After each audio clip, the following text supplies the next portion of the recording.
ಮುಖ್ಯಮಂತ್ರಿ ಸಿದ್ದರಾಮಯ್ಯ ಅವರು ಅದೃಷ್ಟದ ಮೇಲೆ ಎಷ್ಟು ನಂಬಿಕೆ ಇಟ್ಟಿದ್ದಾರೋ ಗೊತ್ತಿಲ್ಲ. ಆದರೆ ಅವರ ರಾಜಕೀಯ ಜರ್ನಿಯನ್ನು ಗಮನಿಸ್ತಾ ಹೋದರೆ ಅದೃಷ್ಟ ಅವರನ್ನ ಪದೇ ಪದೇ ಕಾಪಾಡ್ತಾ ಇದೆ ಅನ್ನೋದು ಖಚಿತ. ಅದೃಷ್ಟದ ಬಲ ಅವರನ್ನ ಕೈ ಹಿಡಿತಾ ಇದೆ ಅನ್ನೋದು ಕೂಡ ಖಚಿತ. ಯಾವಾಗೆಲ್ಲ ಅವರಿಗೆ ಸಂಕಷ್ಟ ಬರುತ್ತೋ, ಸಮಸ್ಯೆಗಳು ಸೃಷ್ಟಿಯಾಗುತ್ತೋ, ಆ ಸಮಸ್ಯೆಗಳಿಂದ ಅವರು ಎದ್ದು ಬರ್ತಾರೆ. ಆ ಸಂಕಷ್ಟಗಳನ್ನು ಮೆಟ್ಟಿ ನಿಲ್ತಾರೆ. ಮೂಡಾ ಕೇಸು ನಿಮಗೆಲ್ಲರಿಗೂ ಕೂಡ ಗೊತ್ತಿದೆ. ಸಿದ್ದರಾಮಯ್ಯ ಅವರನ್ನ ಮುಜುಗರಕ್ಕೆ ಸಿಲುಕಿಸಿದಂಥ ಕೇಸು. ಇವತ್ತು ಆ ಮೂಡಾ ಕೇಸಿನಿಂದ ಸಿದ್ದರಾಮಯ್ಯ ಅವರು ಮುಕ್ತರಾದಂತೆ ಕಾಣಿಸ್ತಾ ಇದೆ. ಕುರ್ಚಿ ಸಂಘರ್ಷದ ಮಧ್ಯೆ ಸಿಎಂ ಸಿದ್ದರಾಮಯ್ಯ ಅವರಿಗೆ ಅದೃಷ್ಟದ ಸಮಯ ತೆರೆದುಕೊಳ್ತಾ ಇದೆ. ಮೂಡಾ ಕಳಂಕದಿಂದ ಸಿಎಂ ಸಿದ್ದರಾಮಯ್ಯ ಮುಕ್ತರಾಗಿದ್ದಾರೆ. ಕಾನೂನು ಹೋರಾಟದಲ್ಲಿ ಸಿಎಂ ಸಿದ್ದರಾಮಯ್ಯ ಅವರಿಗೆ ಗೆಲುವು ಸಿಕ್ಕಿದೆ. ಮೂಡಾ ಕೇಸ್ನಲ್ಲಿ ಲೋಕಾಯುಕ್ತ ಅಧಿಕಾರಿಗಳು ತನಿಖೆ ಮಾಡಿ ಬಿ ರಿಪೋರ್ಟ್ ಅನ್ನು ಸಲ್ಲಿಸಿದ್ರು. ಅಂದ್ರೆ ಸಿದ್ದರಾಮಯ್ಯ ಅವರ ಕುಟುಂಬದ ಪಾತ್ರ ಇಲ್ಲ ಅಂತ ಜನಪ್ರತಿನಿಧಿಗಳ ವಿಶೇಷ ನ್ಯಾಯಾಲಯಕ್ಕೆ ಬಿ ರಿಪೋರ್ಟ್ ಸಲ್ಲಿಸಿದ್ರು. ಅದನ್ನ ಪ್ರಶ್ನಿಸಲಾಯಿತು. ದೂರುದಾರ ಸ್ನೇಹಮಯಿ ಕೃಷ್ಣ ಅವರು ಪ್ರಶ್ನಿಸಿದ್ರು, ಅದನ್ನ ಚಾಲೆಂಜ್ ಮಾಡಿದ್ರು. ಬಟ್ ಕೋರ್ಟು ಆ ಬಿ ರಿಪೋರ್ಟ್ ಅನ್ನ ಮಾನ್ಯ ಮಾಡಿದೆ, ಅಂಗೀಕರಿಸಿದೆ.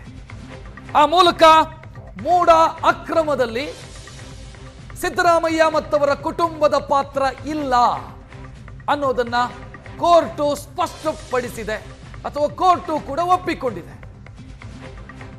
ಈ ಅವಧಿಯಲ್ಲಿ ಅವರು ಮುಖ್ಯಮಂತ್ರಿಯಾಗಿ ಈ ಅವಧಿಯಲ್ಲಿ ಮೂಡಾ ಕೇಸು ಅವರಿಗೆ ಸಮಸ್ಯೆಯನ್ನು ತಂದಿತ್ತು, ಮುಜುಗರಕ್ಕೆ ಸಿಲುಕಿಸಿತ್ತು. ಈಗ ಅದರಿಂದಲೂ ಮುಕ್ತವಾಗಿದ್ದಾರೆ. ಇದೆಲ್ಲ ನೋಡ್ತಾ ಇದ್ರೆ ಯಾವುದೆಲ್ಲ ಅವರಿಗೆ ಸಮಸ್ಯೆಯನ್ನು ತರಬಹುದು ಅಂತ ಭಾವಿಸಲಾಗಿತ್ತೋ, ರಾಜಕೀಯ ವಿರೋಧಿಗಳು ಭಾವಿಸಿದ್ರು, ಅದು ಯಾವುದು ಕೂಡ ಅವರಿಗೆ ಸಮಸ್ಯೆಯನ್ನು ತಂದಿಲ್ಲ. ಜೊತೆಗೆ ಶೀಘ್ರದಲ್ಲೇ ಸಿದ್ದರಾಮಯ್ಯ ಅವರು ಮಾಜಿ ಆಗ್ತಾರೆ ಅಂತ ಬಹಳ ಜನ ಕಾಯ್ತಾ ಇದ್ರು. ಅದು ಕೂಡ ಇಲ್ಲ ಅಂತ ರಾಜಕೀಯ ಲೆಕ್ಕಾಚಾರಗಳು ಹೇಳ್ತಾ ಇದ್ದಾವೆ. ಸದ್ಯ ಸಿದ್ದರಾಮಯ್ಯ ಅವರಿಗೆ ಇದ್ದಂತ ಸಮಸ್ಯೆಗಳೆಲ್ಲ ತಿಳಿಯಾದಂತೆ ಕಾಣಿಸ್ತಾ ಇದೆ.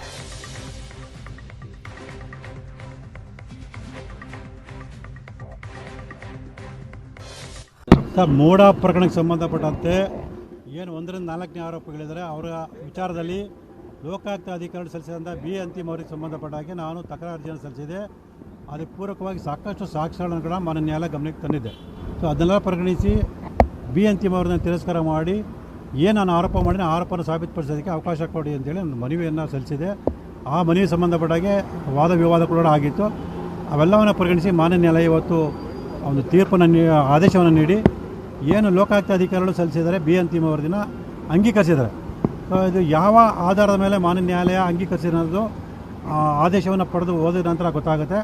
ಅದನ್ನು ಪಡ್ಕೊಂಡು ಯಾವ ಅಂಶಗಳನ್ನ ಮಾನ್ಯ ನ್ಯಾಯಾಲಯ ಪರಿಗಣಿಸಿದರೆ, ಯಾವ ಅಂಶಗಳನ್ನ ನ್ಯಾಯಾಲಯ ಪರಿಗಣಿಸಿಲ್ಲ ಅನ್ನೋದನ್ನು ಒಂದು ಮಾನ್ಯ ಉಚ್ಚ ನ್ಯಾಯಾಲಯ ಗಮನಕ್ಕೆ ತಂದು ಈ ಒಂದು ಆದೇಶವನ್ನು ಒಂದು ರದ್ದುಪಡಿಸಿ ವಿಚಾರಣೆಗೆ ಅವಕಾಶ ಮಾಡಿಕೊಡಿ ಅಂತೇಳಿ ಮಾನ್ಯ ಉಚ್ಚ ನ್ಯಾಯಾಲಯಕ್ಕೆ ಒಂದು ಅರ್ಜಿ ಸಲ್ಲಿಸುವಂಥ ತೀರ್ಮಾನವನ್ನು ನಾವು ಮಾಡಿದ್ದೀವಿ. ತನಿಖೆ ಮುಂದುವರಿಸೋದಕ್ಕೆ ಇಡಿಗಳು ಕೂಡ ಆದೇಶ ಮಾಡಿದ್ದಾರೆ. ಇಲ್ಲಿ ಮುಂದಿನ ದಿನಗಳಲ್ಲಿ ಯಾವ್ಯಾವ ತನಿಖೆ ಮತ್ತು ಈಗ ಲೋಕಾಯುಕ್ತ ಅಧಿಕಾರಿಗಳು ಕೂಡ ಮುಂದುವರೆದ ತನಿಖೆಯನ್ನು ಮಾಡೋದಕ್ಕೆ ಆದೇಶವನ್ನು ಮಾಡಿದ್ದಾರೆ. ಸೊ ಮುಂದುವರೆದ ತನಿಖೆ ಅವರೇನು ಮಾಡ್ತಾರೆ, ಇಡಿ ಅವ್ರು ಏನು ಮಾಡ್ತಾರೆ, ಅದನ್ನೆಲ್ಲ ಪರಿಗಣಿಸಿ ಸೊ ಮಾನ್ಯ ಉಚ್ಚ ನ್ಯಾಯಾಲಯದಲ್ಲಿ ಒಂದು ಸೂಕ್ತ ಆದೇಶವನ್ನು ಪಡ್ಕೊಳ್ಳೋ ವಿಶ್ವಾಸ ನನಗಿದೆ.